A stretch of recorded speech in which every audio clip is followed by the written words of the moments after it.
नमस्कार, मैं शिवानी। बिहारी न्यूज में आपका स्वागत है। खबरों की ओर बढ़ने से पहले एक नजर डालते हैं सुर्खियों पर।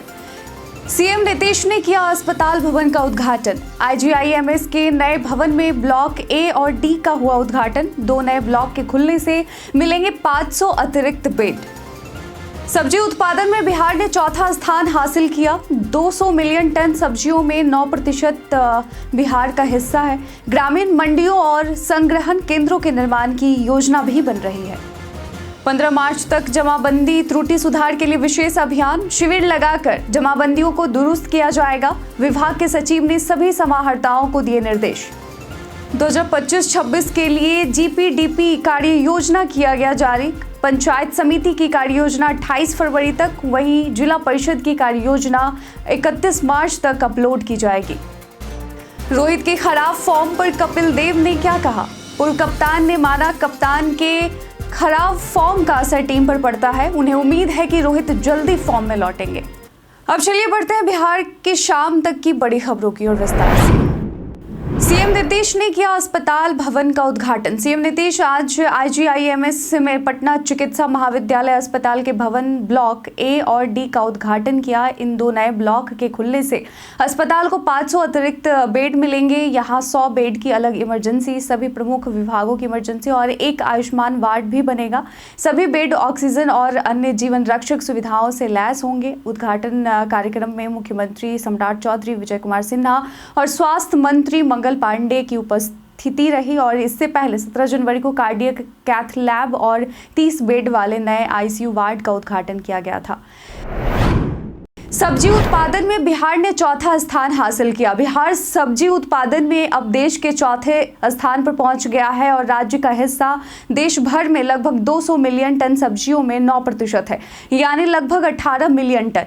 पटना में आयोजित एक कार्यशाला में बताया गया कि राष्ट्रीय स्तर पर सब्जियों का 30 से 40% रख रखाव की कमी के कारण खराब हो जाता है। इसे बचाने के लिए बेहतर भंडारण, परिवहन और प्रसंस्करण की सुविधा की जरूरत है। इसके अलावा ग्रामीण मंडियों और संग्रहण केंद्रों के निर्माण की योजना है। प्रसंस्कृत आलू और टमाटर की खेती के लिए बीज भी उपलब्ध कराए जा रहे हैं। सरकार उपभोक्ताओं को उचित मूल्य दिलाने के लिए सहायता प्रदान कर रही है। बकाया बिजली बिल वसूली के लिए चलेगा विशेष अभियान। Bihar state power holding company limited के सीएमडी सह ऊर्जा सचिव पंकज पाल ने north Bihar power distribution company limited के राजस्व संग्रहण की स्थिति की समीक्षा की। उन्होंने निर्देश दिया कि घर घर जाकर बकाया बिल की वसूली की जाए और धीमी गति के संग्रहण वाले क्षेत्रों में साप्ताहिक कैंप लगाए जाए। एजेंसी मैनेजरों और सुपरवाइजरों की पाक्षिक समीक्षा बैठक की जाएगी। बेहतर काम करने वाले कर्मियों को पुरस्कार मिलेगा, जबकि धीमी गति से काम करने वालों को जवाबदेह बनाया जाएगा। कनेक्शन काटने और बिजली चोरी पर अंकुश लगाने का भी आदेश दिया गया है। 15 मार्च तक जमाबंदी त्रुटि सुधार के लिए विशेष अभियान। बिहार में जमाबंदियों के डिजिटाइजेशन और त्रुटि रहित बनाने के लिए 15 मार्च तक विशेष अभियान चलाया जाएगा। इस अभियान के तहत शिविर लगाकर जमाबंदियों को दुरुस्त किया जाएगा, जहां स्कैनिंग और ऑनलाइन मिलान के बाद सुधार किया जाएगा। विभाग के सचिव जय सिंह ने सभी समाहर्ताओं को निर्देश जारी किए हैं, जिससे राजस्व कर्मचारियों द्वारा मूल जमाबंदी में दर्ज विवरण ऑनलाइन किया जाएगा।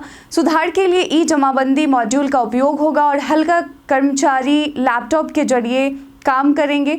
और विभाग की कोशिश छूटी हुई त्रुटियों को सुधारने की है, ताकि भूमि सर्वे और बंदोबस्त कार्यक्रम में सुधार हो सके। शारीरिक अयोग्य पुलिस कर्मियों को किया जाएगा रिटायर। बिहार पुलिस ने शारीरिक रूप से लाचार पुलिस अधिकारियों और जवानों को जबरन रिटायर करने का फैसला लिया है। यह निर्णय उन कर्मियों के लिए है जो बीमारी के कारण कार्य करने के लिए अयोग्य हो गए हैं। जब सिविल सर्जन के नेतृत्व में चिकित्सीय बोर्ड किसी पुलिसकर्मी को अनफिट घोषित करेगा, तभी यह प्रक्रिया शुरू होगी। बिहार पुलिस मैनुअल 1978 के नियम 809 के तहत यह कार्रवाई होगी। पुलिस अधिकारियों को हर महीने इन नियमों के बारे में जागरूक किया जाएगा। इलाज के बाद भी अगर कर्मी फिट नहीं होते तो मेडिकल बोर्ड की सलाह पर रिटायरमेंट का निर्णय लिया जाएगा और प्रक्रिया पारदर्शी रखी जाएगी। 2025-26 के लिए जीपीडीपी कार्य योजना किया गया जारी।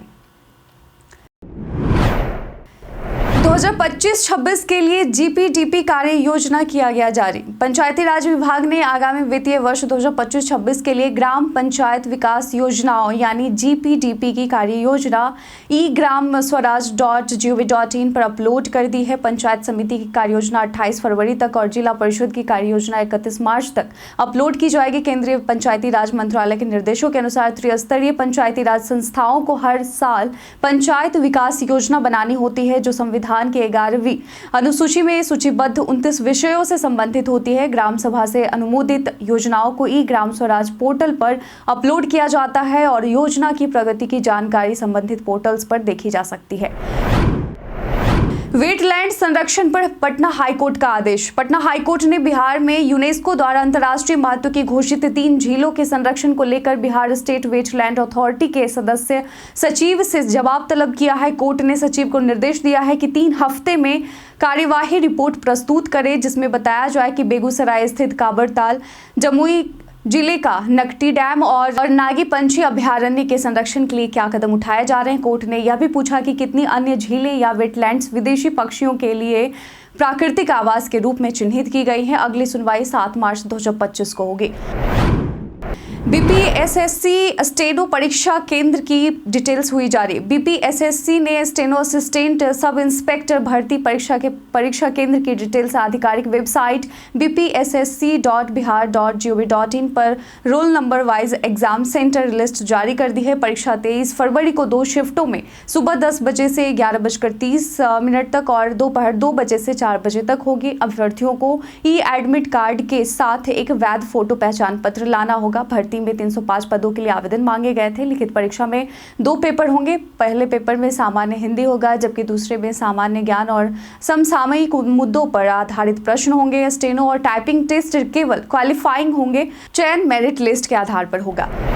बिहार में 4500 आर्द्र भूमियों की इसरो ने की पहचान। बिहार में आर्द्र भूमियों यानी वेटलैंड का संरक्षण और प्रबंधन बड़े पैमाने पर किया जाएगा। इसरो ने राज्य में 4500 आर्द्र भूमि की पहचान की है, जिनमें से 1000 का सत्यापन किया जा चुका है। इन आर्द्र भूमियों के संरक्षण से पक्षी, कछुए, मछलियां, मेढक और जलीय पौधों को बचाया जा सकेगा। किसानों को भी साल भर पानी मिलेगा। वेटलैंड हेल्थ कार्ड के जरिए प्रत्येक आर्द्र भूमि की स्थिति पर नजर रखी जाएगी। राज्य सरकार ने आर्द्र भूमि ऐप लॉन्च किया है, जिससे आम लोग भी संरक्षण में योगदान कर सकते हैं। 2.5 लाख हेक्टेयर क्षेत्र में 4500 आर्द्र भूमियां हैं, जिनके लिए 10,000 आर्द्र भूमि मित्र बनाए जाएंगे। कृषि विभाग ने 8 जिलों के डीएओ को दिया शो कॉज नोटिस। बिहार में कृषि विभाग ने सरकारी कार्यों में लापरवाही के आरोप में 8 जिलों के जिला कृषि पदाधिकारियों को शो कॉज नोटिस जारी किया है। इन जिलों में भोजपुर, औरंगाबाद, कैमूर, बक्सर, जमुई, जहानाबाद, शिवहर और बांका जिला शामिल है। विशेष तौर पर भोजपुर, औरंगाबाद, कैमूर और बक्सर जिलों में डिजिटल क्रॉप सर्वे का कार्य केवल 30 से 35% पूरा हुआ है, जबकि अन्य जिलों में प्रति भूमि को लेकर स्पष्टीकरण मांगा गया है। डिजिटल क्रॉप सर्वे किसानों के लिए महत्वपूर्ण है और इसमें लापरवाही का असर सीधे उनके फायदे पर पड़ता है। डीपीओ को मिला डीईओ पद का नया प्रभार। बिहार में 4 जिलों में डीईओ के पद पर जिला कार्यक्रम पदाधिकारियों को प्रभारी बनाया गया है। बेतिया के डीईओ को हाल ही में करोड़ों रुपए बरामद होने के बाद निलंबित किया गया था, जिससे यह पद खाली हो गया था। अब बेतिया के जिला कार्यक्रम पदाधिकारी मनीष कुमार सिंह को प्रभारी डीईओ की जिम्मेदारी दी गई है। इसके अलावा अरवल में दीपक कुमार सिंह, पूर्णिया में प्रफुल्ल कुमार मिश्रा और कैमूर में अक्षय कुमार पांडे को उनके जिलों के डीईओ के अतिरिक्त प्रभार सौंपा गया है। इन सभी को वित्तीय अधिकार की भी दिए गए हैं और नियमित पदस्थापन होने पर उनका प्रभार समाप्त कर दिया जाएगा। टेंट व्यवसाय के 12 लाख रुपए नहीं चुका रहे प्रशांत किशोर। प्रशांत किशोर पर टेंट व्यवसायी दीपक कुमार रजक ने 12 लाख रुपए का बकाया न चुकाने का गंभीर आरोप लगाया है। रजक का दावा है कि जन स्वराज पार्टी ने गांधी मैदान में सत्याग्रह के दौरान 600 कंबल, 500 गद्दे, 40 दरी और अन्य सामान लिया और लेकिन भुगतान नहीं किया। आरोप है कि पार्टी के लोग उनसे मिलने से बचते रहे और पैसे की बात टालते रहे। रजक ने 29 जनवरी को 13,44,000 का बिल भेजा, जिसमें से 12 लाख बकाया है। वे अब आंदोलन करने की धमकी दे रहे हैं, जबकि पीके टीम की ओर से कोई प्रतिक्रिया नहीं आई है। दरअसल प्रशांत किशोर को जब पुलिस ले गई तब टेंट व्यवसाय का सामान भी पुलिस ने जब्त कर लिया था। पीएम से मुलाकात पर मांझी की गैर मौजूदगी पर पार्टी ने दी सफाई। बिहार एनडीए के 30 सांसदों ने बीते दिन प्रधानमंत्री नरेंद्र मोदी से मुलाकात की, लेकिन इस मुलाकात की तस्वीर में हिंदुस्तानी आवाम मोर्चा के संरक्षक जीतन राम मांझी नहीं दिखे, जिससे सियासी गलियारे में चर्चा तेज हो गई। कुछ लोगों ने यह सवाल उठाया कि क्या मांझी नाराज हैं, खासकर जब उन्होंने बिहार विधानसभा चुनाव में 20 सीटों पर दावा किया था। इस पर पार्टी प्रवक्ता श्याम सुंदर शरण ने सफाई दी कि मांझी को किसी से सर्टिफिकेट की जरूरत नहीं है और वे पूर्व नियोजित बैठक के कारण पीएम के अभिनंदन समारोह में नहीं पहुंच पाए। दिल्ली चुनाव रुझान में बीजेपी ने हासिल कर ली बढ़त। दिल्ली विधानसभा चुनाव की वोट गिनती के रुझान सामने आ रहे हैं, जिसमें खबर लिखे जाने तक बीजेपी 47 सीटों पर आगे चल रही थी। बीजेपी कैंप में जश्न जारी रहा। वहीं बिहार में एनडीए नेताओं का उत्साह बढ़ा है और पटना में जश्न की तैयारियां हो रही हैं। दूसरी ओर बीजेपी नेताओं ने अरविंद केजरीवाल पर हमला भी किया, जुबानी हमला, और कहा कि पीएम मोदी पर जनता का भरोसा है। जीतन राम मांझी ने राहुल गांधी को सलाह दी कि वे सोच समझकर बोले। जदयू के प्रवक्ता ने दावा किया कि एनडीए को भारी जीत मिलेगी। बीजेपी नेता शाहनवाज हुसैन ने मोदी की जीत की गारंटी दी। कपिल देव ने माना कप्तान के खराब फॉर्म का असर टीम पर पड़ता है। रोहित शर्मा के फॉर्म में गिरावट ने भारतीय क्रिकेट प्रशंसकों को चिंता में डाल दिया है। टी20 वर्ल्ड कप के बाद से उनका प्रदर्शन लगातार खराब दिख रहा है। कपिल देव ने भारतीय कप्तान रोहित शर्मा के खराब फॉर्म पर चिंता व्यक्त की। उनका कहना है कि जब कप्तान की फॉर्म खराब होती है तो इसका असर पूरी टीम पर पड़ता है। कपिल देव ने क्रिकेट अड्डा यूट्यूब चैनल पर कहा कि रोहित एक बड़ा खिलाड़ी है और मुझे उम्मीद है कि वह जल्दी फॉर्म में लौटे, लेकिन जब कप्तान अच्छा प्रदर्शन नहीं करता तो टीम को परेशानी होती है। टीम अस्थिर नजर आती है और यह फैंस के नाराज होने की वजह बनता है। कपिल देव ने यह भी कहा कि खिलाड़ियों की अधिक प्रशंसा भी उनके लिए मुश्किल बन सकती है और आलोचना का सामना करना पड़ता है। बीते दिन हमारे द्वारा पूछे गए सवाल का आप लोगों में से बहुत लोगों ने अपना जवाब में कमेंट सेक्शन में लिख कर दिया था। जिन्होंने पूछे गए सवाल का जवाब दिया उनके नाम है जितेंद्र ठाकुर, राम बाबू दास, विकास कुमार, राजकिशोर महतो, नौशाद रजा, मुन्ना प्रसाद, रवि मोहन वर्मा, अमरजीत सिंह, शिव मंगल कुमार, अनिल सिंह, संजीव कुमार, शानवी गुप्ता, आयुष कुमार और बाबूलाल मरांडी। इसके साथ ही बढ़ते हैं आज के सवाल की ओर। आज का सवाल है, आपके क्षेत्र में अस्पतालों में उपलब्ध सुविधा और व्यवस्था कैसी है? अपने क्षेत्र का नाम अवश्य लिखें। आज के बुलेटिन में बस इतना ही। बिहार की तमाम खबरों के साथ अपडेट रहने के लिए देखते रहें बिहारी न्यूज। धन्यवाद।